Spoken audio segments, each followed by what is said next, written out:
Hello everyone, how you doing? I'm Kris. So this is part 3, Battle of Trenton, 1776, from Kings and Generals. And we're just going to make this one video because it's right at that 31-second threshold thing. So let's just get into it.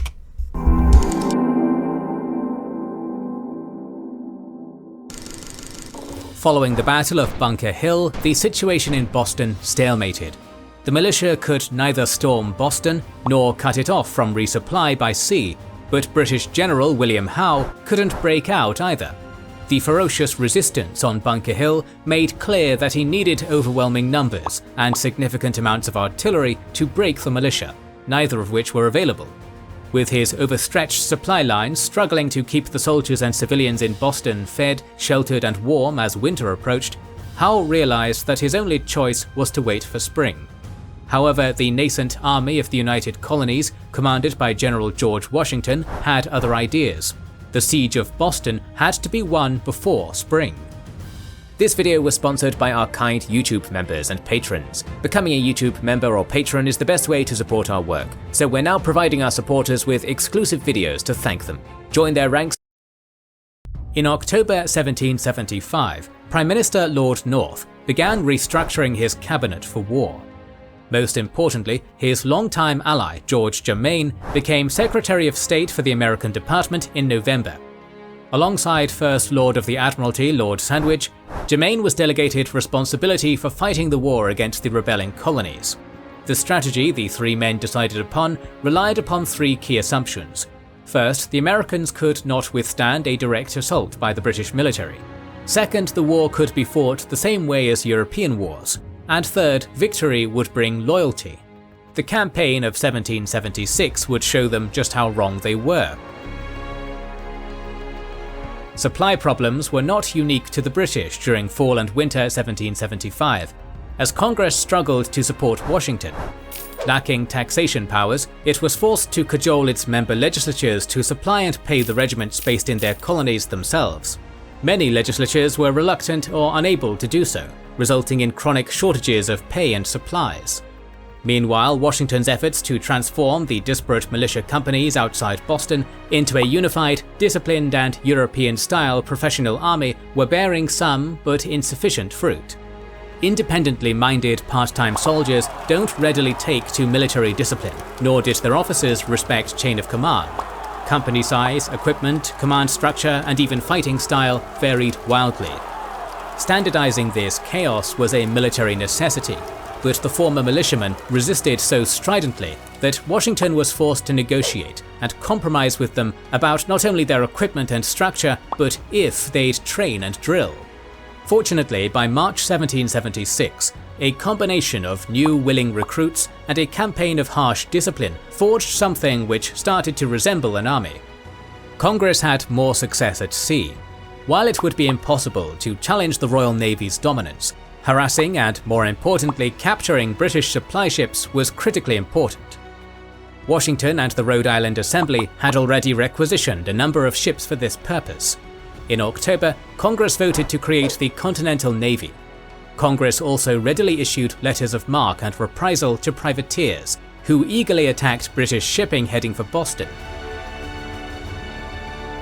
To break the stalemate, in November, Washington dispatched Henry Knox to retrieve the heavy cannons captured at Fort Ticonderoga. Knox set out with his noble train of artillery from Ticonderoga on December 17th, arriving at Washington's headquarters in Cambridge on January 27th. I just gotta say, he went to Ticonderoga, Knox did. Went to Ticonderoga, got the cannons and whatnot, and they just casually went over it. And a lot of things do. I'm not talking about them. Books and stuff like that just will casually talk about it. But what he had, the distance he had to travel, he had to go over mountains. They went across frozen lakes and rivers. It was nothing that was just so casual about it. It was tough. And I think it took like 6 weeks or something, which was faster than what was anticipated. It's actually a pretty impressive trek that he did. While all 59 cannons were desperately needed, Washington had particular plans for the 24-pounder siege cannons. The easiest way to drive Howe from Boston was to fortify the unoccupied Dorchester Heights with heavy cannons, giving the Continentals effective fire control over the entire harbour and cutting Howe's supply line. However, Washington knew the British would contest any activity on the heights and didn't believe his 1775 army would hold. Even if they could, he didn't have the right cannons to threaten the harbour. Knox's arrival and a major shipment of powder in February fixed those problems. Howe was aware of the threat, which was why General Thomas Gage's planned breakout in June called for seizing the heights. However, Bunker Hill and subsequent probing raids made clear that taking the heights was too risky. However, Howe made plans to attack anyway should the Continentals attempt to seize the heights. On the night of March 2nd, Washington ordered batteries stationed in Roxbury to open fire at British positions on the Boston Neck, which drew return fire. Neither bombardment did appreciable damage, but British attention was drawn. The action was repeated on the 3rd.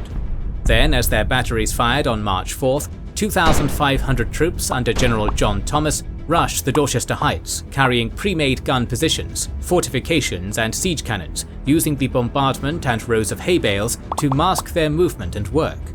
By 4 AM on the 5th, the gun positions were ready. Howe gave immediate orders to prepare a night attack against the heights.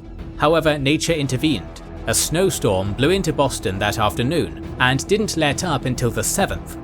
And by the 8th, Howe concluded that any opportunity to attack was gone, and that preserving his army was more important. That afternoon, Howe sent an unsigned letter to Washington via intermediaries saying he would burn Boston if his army weren't allowed to evacuate unmolested. As it was unsigned and didn't address him or his rank, Washington formally rejected the letter but did unofficially agree. For the next week, Howe's army and the Boston Loyalists gradually loaded into transports, waiting for favourable winds. They also looted all the linen and woolen goods in town. The wind finally blew in Howe's favour on March 17th, and by 9 AM, the British had fully departed Boston for Halifax.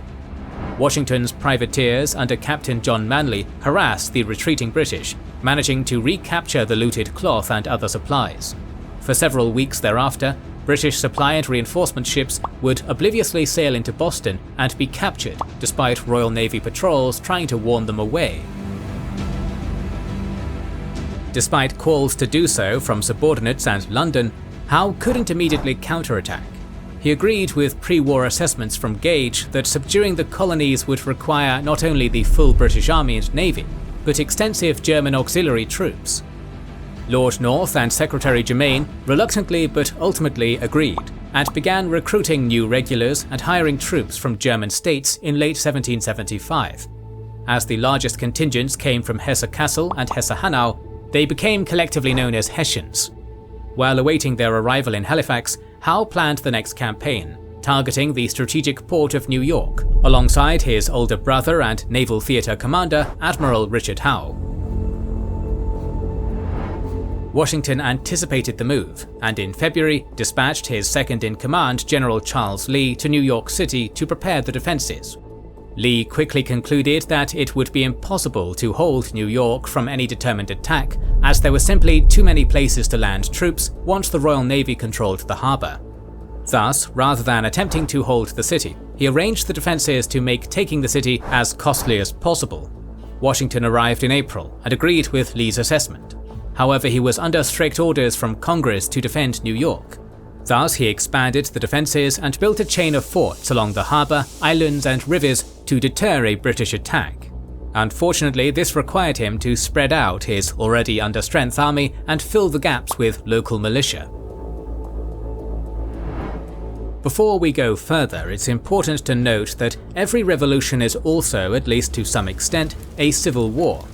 The conflict between anti-Parliament patriots and pro-Parliament loyalists is heavily overshadowed by the war between the British military and nascent Continental Army, but no less important. In 1763, nearly every person in the 13 colonies considered themselves as English as those in England itself. As the 12-year-long crisis unfolded, that attitude slowly changed. By the time of Bunker Hill, the Loyalist population had fallen to no more than 20% of the total, with 40 to 45% actively supporting the Patriot cause. Over the course of 1775, Patriot and Loyalist militias clashed throughout the colonies, with the more numerous and better organized Patriots driving out the royal governors and their supporters. By January 1776, the Patriots had taken control of every colony and forced every vocal Loyalist to seek protection from the British military.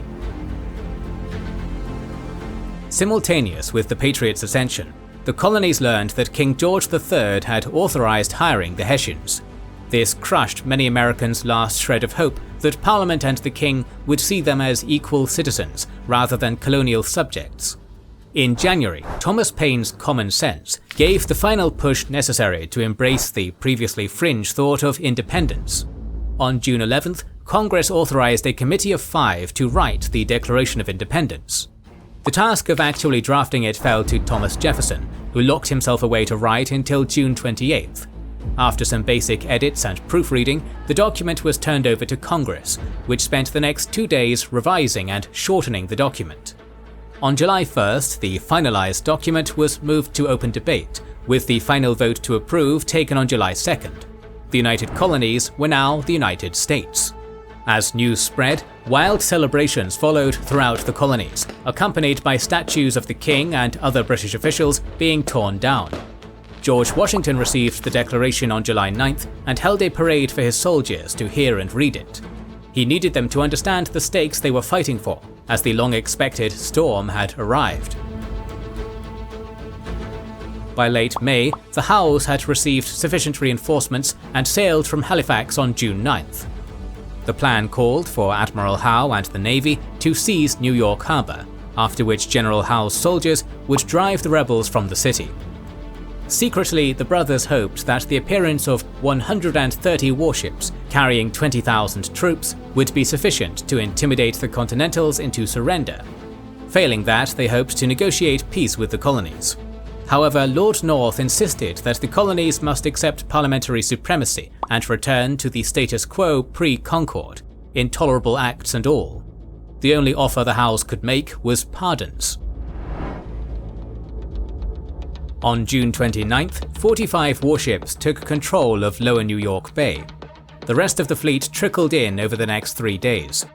On July 2nd, Howe began landing soldiers on sparsely populated and defended Staten Island. Washington anticipated that the next target would be Manhattan, and moved the bulk of his forces there. General Howe waited instead.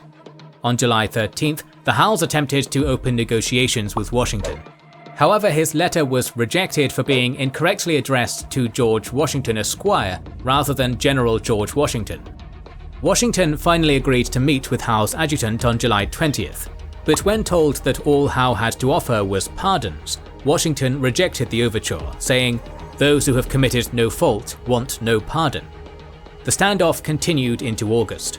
On the 1st, Generals Henry Clinton and Charles Cornwallis arrived with the Caribbean Fleet after failing to capture Charleston, South Carolina. On August 12th, the final expected contingent of Hessians arrived, bringing the army up to 32,000 men and the fleet to 400 ships. The time to attack had finally arrived. On August 22nd, General Howe ordered Clinton and Cornwallis to land at Gravesend Bay, south of Continental fortifications on Brooklyn Heights. By noon, 15,000 men and 40 artillery pieces had landed to the cheers of local loyalists. Washington's reports made it sound like a diversionary landing, so he only sent 1,500 reinforcements, bringing the Continental Army's local strength up to 6,000. On August 24th, Washington sent General Israel Putnam and an additional 4,000 troops to Brooklyn. The same day, 5,000 Hessians landed to reinforce Clinton. Putnam's plan was to refight the Battle of Bunker Hill. He'd keep 6,000 soldiers at Brooklyn Heights, while the rest moved south onto Guan Heights, between Brooklyn and Clinton's camp. The 3 roads through the hills were fortified, with the intention of inflicting as many casualties as possible before falling back to Brooklyn Heights. However, Clinton refused to repeat Bunker Hill and scouted for alternatives. local loyalists informed him of a He refused to run headfirst into a suicide mission? That's stupid. He should do that.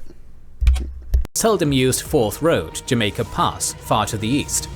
The Continentals hadn't fortified it, either due to troop shortages or oversight.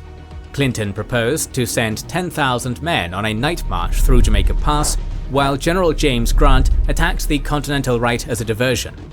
Once the main force was in position, the Hessians would attack the Continental center, while Clinton turned their flank. Howe approved the plan on August 26th, ordering Clinton to proceed immediately. The flanking column moved out at 2100. Guided by loyalist farmers, the column moved undetected, capturing 5 militia watching the pass without firing a shot. By dawn, the column was in position. Grant's diversion began at 0100 on August 27th. After pushing back the American sentries, Grant's men attempted to force the road, but were repelled by Brigadier William Alexander's brigade. The British regrouped and attempted to outflank the position using the hills to the continental left, only to be driven off by a counterattack. By 0900, Washington had arrived with reinforcements, only now realizing that Long Island was the actual target, not a feint. At the same time, Clinton fired 2 heavy cannons to signal the Hessians to attack. The ferocity and size of both frontal attacks convinced the Continentals that these were the main attacks, leaving them completely oblivious to Clinton's column until it suddenly appeared in the rear. Despite efforts by General John Sullivan to turn his men to meet the attack, panic gripped the line, and many simply fled for Brooklyn Heights. Through the chaos, Sullivan managed to disengage most of his force and get them to safety, though he was captured in the process. On the right, Alexander's heavily engaged troops thought they were winning the battle after successfully repulsing Grant. However, Grant received reinforcements and launched a new attack just as the Hessians swung into Alexander's left, forcing him back.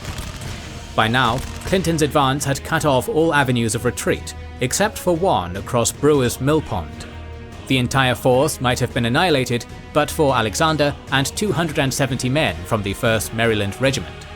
Facing 2,000 British regulars behind cover, the Marylanders charged twice, buying enough time for the rest of the army to retreat. Only 12 Marylanders returned to Washington's lines. By noon, the British had swept the Continentals into Brooklyn Heights. Howe ordered a halt, despite protests from his officers to attack while they still had momentum.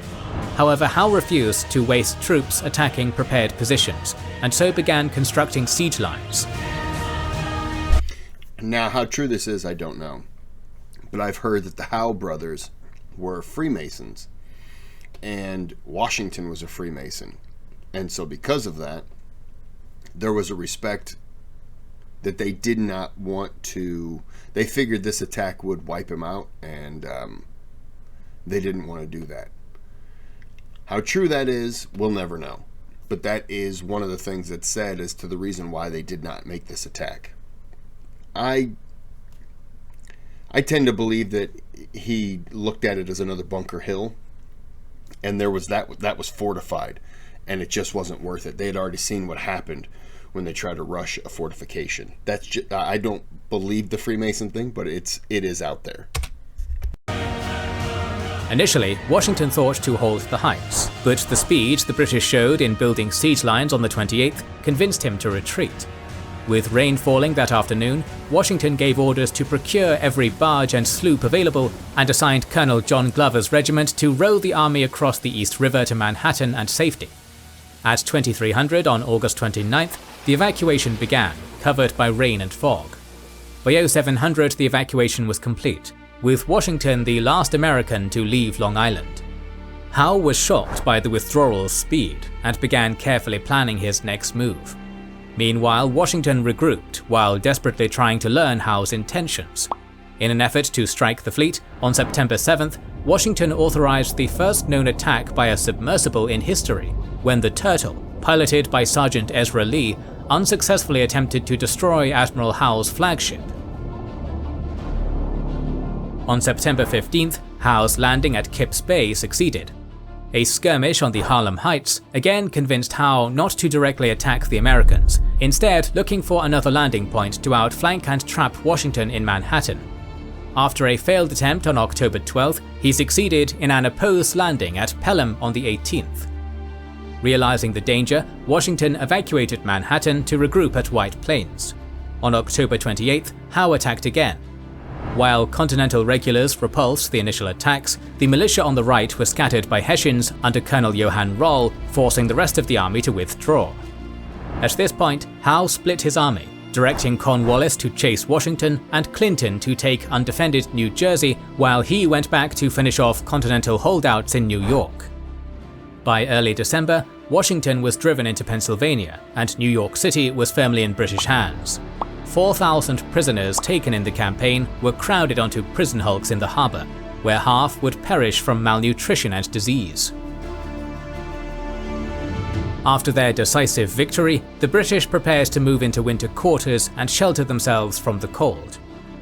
On the other side, Washington could afford his men no such luxury.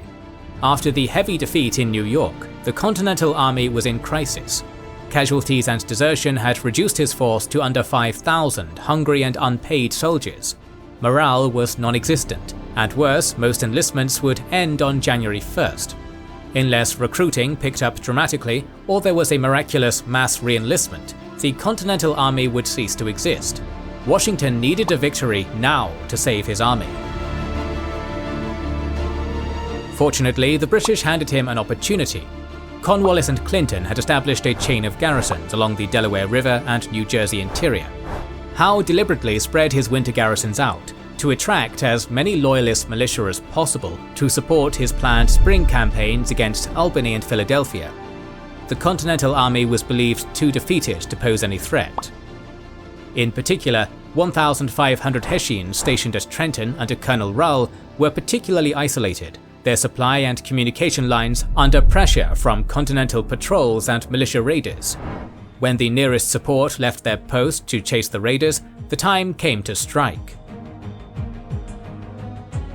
Rull was on edge from the constant harassment, and British spies had warned that Washington was making plans.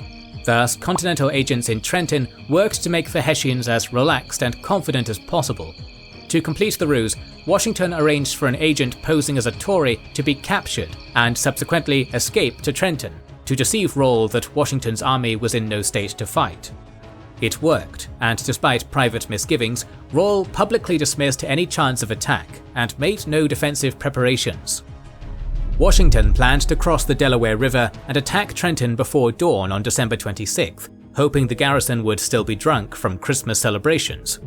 2 columns under General Sullivan and Nathaniel Greene, 2,400 strong, would attack Trenton from the north and south. Pennsylvania militia would block the road south, while a detachment of regulars caused a diversion at Bordentown. On Christmas night, Washington ordered the march to the river, with the password "Victory or Death." As Glover's men began ferrying the assault forces across, freezing rain began to fall. Coupled with the river being partially frozen, the crossing wasn't complete until 0300, and the army wasn't ready to march until 0400, making a pre-dawn strike impossible. Worse, the blocking forces never made it across the river. However, Washington had no choice but to press ahead, riding up and down the column to encourage his men onward. By 0800, the Continentals were in position. Washington personally led Greene's northern column from the front, quickly overrunning the outlying Hessian outposts. The Hessians attempted a disciplined fighting retreat, but the Continentals advanced too rapidly.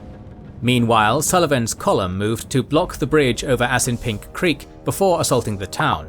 The Hessians attempted to form battle lines and hold the streets, but Washington's artillery quickly cleared them off. Rull awoke to the Continentals overrunning Trenton. Lurching into action, he ordered his officers to form up the men and repulse the rebels. However, his men had already fallen back to a field outside of town. After catching up, Rull ordered them to reform and recapture the town. It was a disaster, as he took fire from 3 sides, and for reasons unclear, the Hessians' muskets failed to fire. As the formation broke, Rull was mortally wounded. His surrounded men either fled or surrendered. With only 2 dead of exposure and 5 wounded, in under an hour, Washington had killed 22 Hessians, wounded 83, and taken 900 prisoners. He had claimed the victory he so desperately needed, but the crisis wasn't over. On December 31st, Washington gathered the men about to muster out and extolled them to stay for at least another month. It took an extremely patriotic speech and an extra $10 pay, but most agreed to stay. It was not a moment too soon.